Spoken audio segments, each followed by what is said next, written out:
Do you ever wake up, look in the mirror and just sigh at the person looking back at you? You went to bed at a reasonable hour. You got your 7, maybe even 8 hours of sleep. You did everything right. So why are you greeted by puffy, swollen eyes and dark shadowy circles that make you look like you haven't slept in a week? It can be so frustrating. It adds years to your face and makes you feel as tired as you look, even when you're well rested. We've all been there, patting cold water on our face, hoping for a miracle before we have to face the day. Most of us immediately blame a lack of sleep, or we chalk it up to stress or allergies or just another one of those inevitable, unwelcome signs of getting older. But what if I told you that the number one mistake that causes those puffy eyes and dark circles has almost nothing to do with how long you sleep?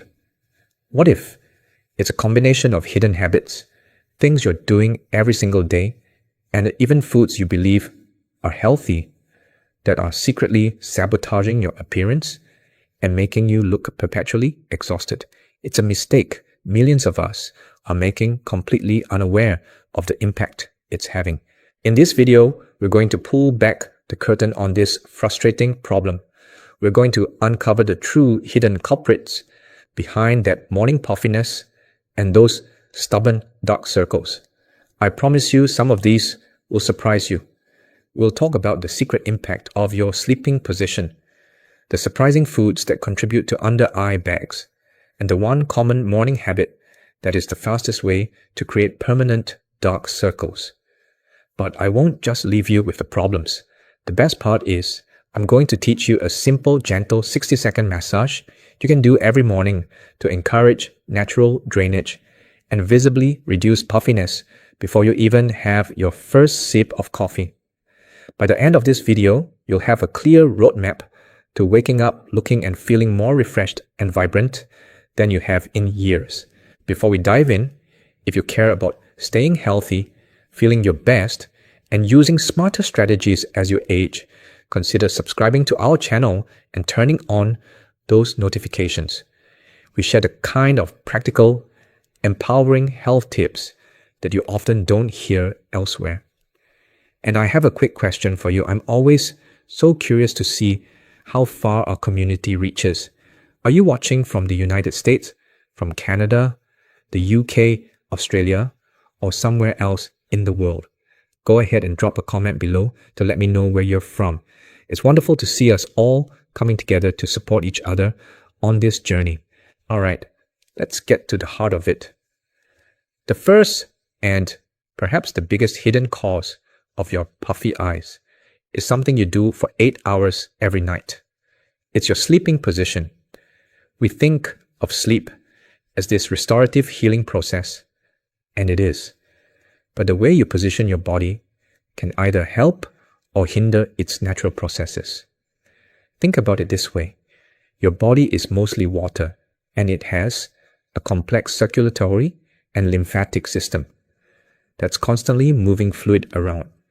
During the day when you're upright, gravity helps pull fluids down and away from your head. But at night, when you lie down, that all changes. If you sleep flat on your back with just one thin pillow, or worse, if you're a stomach sleeper with your face pressed into the pillow, you're creating a perfect storm for fluid to pool in your face. Gravity is no longer helping. Instead, fluid can easily accumulate in the soft, spongy tissues around your eyes. The skin there is the thinnest on your entire body. It's incredibly delicate and has very little fat underneath it, which means any extra fluid shows up immediately as puffiness and bags. Imagine a very slow, gentle leak in a pipe. Overnight, that slow leak can create a significant puddle. That's exactly what's happening in the tissue around your eyes. You wake up and that puddle is staring back at you in the mirror. So, what's the solution? It's wonderfully simple. You need to give gravity a helping hand. The goal is to elevate your head slightly above your heart. You can achieve this by using an extra pillow or by investing in a wedge pillow that creates a gentle, gradual incline for your entire upper body. You don't need to be sitting bolt upright, just a slight elevation of about 15 to 20 degrees is enough to encourage fluid to drain downwards away from your face throughout the night. It prevents that morning pooling effect. If you're a side sleeper, this still works.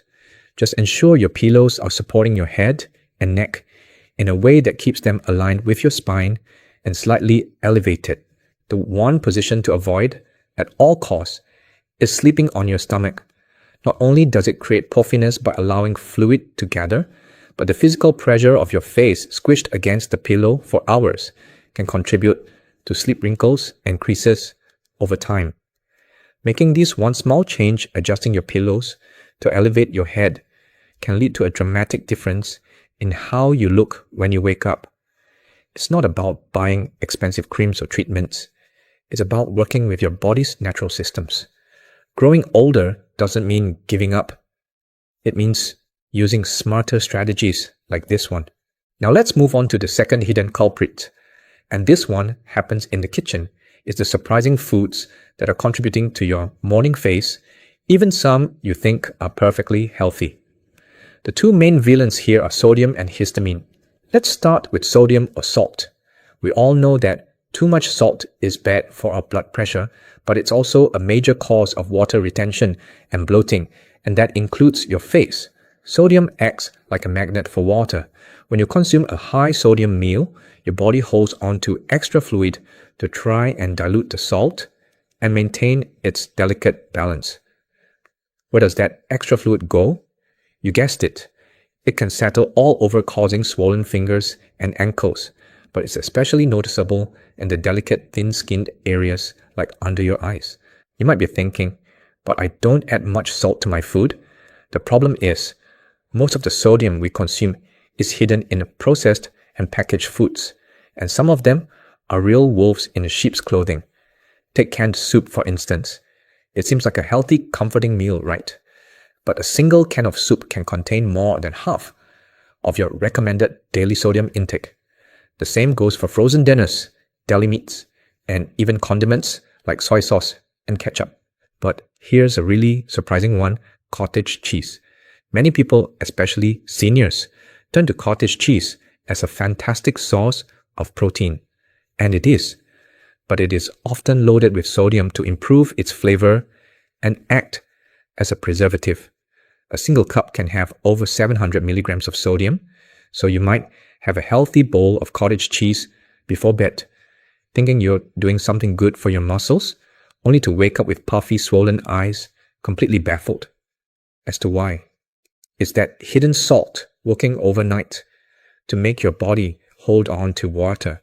The key here is to become a label detective.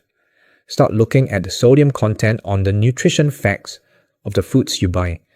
Aim for foods that are low in sodium, and instead of reaching for the salt shaker to flavor your meals, get creative with herbs and spices. Garlic powder, onion powder, paprika, thyme, rosemary. A squeeze of fresh lemon juice, they can all add incredible flavor without adding a single milligram of sodium. And try to focus on whole unprocessed foods, fruits, vegetables, and fresh meats, because that's where you have the most control. The other food-related culprit is histamine. You probably associate histamine with seasonal allergies, the thing that makes you sneeze and gives you watery eyes. But histamine is also naturally present in many foods. For most people, this isn't an issue. But as we age, or for those who are sensitive, our body's ability to break down histamine can decrease. When you eat high histamine foods, it can trigger a low-grade inflammatory response in your body. This inflammation can cause blood vessels to dilate and become more permeable, leading to fluid leaking into the surrounding tissues, which again shows up as swelling and puffiness, particularly around the eyes. What are some of these high histamine foods? The list can be surprising. Fermented foods are at the top. This includes things like aged cheeses, yogurt, sauerkraut, and even red wine. Cured meats like salami and pepperoni are also high in histamine. Other culprits can include spinach, tomatoes, avocados, and dried fruit. Now, I'm not telling you to eliminate all of these foods forever. Many of them, like spinach and avocado, have wonderful health benefits. But if you are consistently waking up with puffy eyes and you can't figure out why it might be worth looking at your diet, try reducing your intake of these foods, especially in your evening meal, and see if it makes a difference. You could be having a delicious spinach and tomato salad with a bit of aged cheese for dinner, thinking it's the picture of health, and unknowingly be setting yourself up for a puffy morning. It's all about awareness. Knowledge is power. Now that you know, you can start connecting the dots between what you eat and how you look and feel the next day.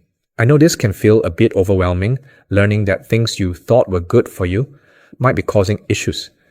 But please don't be discouraged. The goal isn't perfection, it's progress.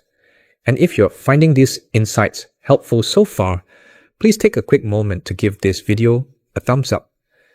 It really helps our channel reach and support other seniors who could benefit from this information. And if you haven't subscribed yet, now is a great time to do so. We're only just getting to the really crucial parts. This brings us to our third point. The one mistake that doesn't just cause temporary puffiness, but can create permanent dark circles. It's something millions of us do every single morning without a second thought, vigorously rubbing our eyes when we wake up. Oh, it feels so good in that moment, doesn't it? That sleepy, groggy feeling, and you just want to rub the sleep away. It's an almost primal instinct, but you are doing incredible damage to that fragile area. Let me give you an analogy.